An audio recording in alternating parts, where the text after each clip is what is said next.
pecinta cerita digital, kata-kata orang jujur itu memang nyelekit. Memang benar, tapi bikin sakit hati. Itulah yang dirasakan LCJ terhadap ungkapan jujur Purbaya. Jangankan didukung, malah minta dipecat. Seperti racikan tulisan filsuf literasi Bang Rosadi Jamani ini, yang menguraikannya dengan lugas. Negeri ini memang ajaib, di saat rakyat sedang jatuh cinta pada Menteri Keuangan Purbaya Yudi Sadewa karena gaya blak-blakannya, tiba-tiba muncul segerombolan pasukan relawan yang menamakan diri Laskar Cinta Jokowi atau LCJ menuntut agar Purbaya dipecat. Alasannya karena dia jujur. Ya, betul, karena jujur. Di Republik ini, kejujuran tampaknya sudah masuk kategori pelanggaran berat, setara dengan makar dan salah kostum di acara kenegaraan. Semua bermula dari satu kalimat yang keluar dari mulut Purbaya dalam sebuah wawancara. Rakyat Indonesia lebih makmur di era Presiden SBY dibandingkan era Presiden Jokowi. Satu kalimat itu langsung mengguncang jagat politik seperti meteor jatuh di Senayan. LCJ loncat pagar dari grup WhatsApp ke jalan raya, membawa spanduk dan kemarahan. Mereka menuduh Purbaya tidak setia, tidak tahu adat, bahkan tidak menghormati warisan Jokowi. Lucunya, mereka sibuk membela warisan, padahal rakyat sedang membela kehidupan. Koordinator LCJ, Suhandono Baskoro bersuara lantang. Pernyataan itu berpotensi memecah belah bangsa. Padahal bangsa ini sudah lama pecah. Bukan oleh Purbaya, tapi oleh kopi tanpa gula dan tes DNA. Tapi sudahlah, logika sering kalah oleh fanatisme.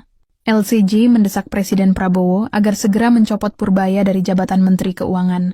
Rumor makin liar. Ada yang bilang Purbaya sebenarnya agen rahasia jaringan nostalgianis SBY yang dikirim dari masa lalu untuk menghidupkan kembali ekonomi zaman nasi uduk 5.000. Bahkan, seorang relawan bersumpah melihat Purbaya makan pecel lele sambil tersenyum misterius, konon itu tanda komunikasi spiritual dengan era SBY, padahal mungkin dia cuma ngantuk. Tapi di negeri yang gemar bikin teori, ngopi pun bisa dituduh makar. Yang di warkop, hati-hati. Sementara LCJ teriak pecat, rakyat di media sosial justru bilang, pertahankan. Pegiat medsos Yusuf Muhammad menyindir, besok LCJ minta ganti mata uang jadi Jokowi Coin, biar bisa beli kenangan. Komentar itu viral, disukai ribuan netizen yang bosan dengan politik penuh baper. Para pengusaha malah dukung Purbaya. Bob Azam dari Toyota bilang rencana menurunkan PPN itu brilian. Mahfud MD ikut bela, menyebut Purbaya benar menolak bayar utang proyek kereta cepat Wush pakai APBN. Ketua Komisi 11 DPR Misbahun bahkan memberi nasihat bijak, Pak Purbaya hebat, cuma perlu sedikit taktis. Itu kode halus. Teruskan, tapi jangan bikin orang gemetaran tiap wawancara. Di tengah semua kegilaan itu, rumah Purbaya sempat diteror. Katanya karena terlalu jujur. Di negeri yang salah bicara bisa membuatmu diintai, Purbaya tetap tenang. Ia hanya tunduk pada presiden, bukan pada geng nostalgia atau laskar pencinta baliho.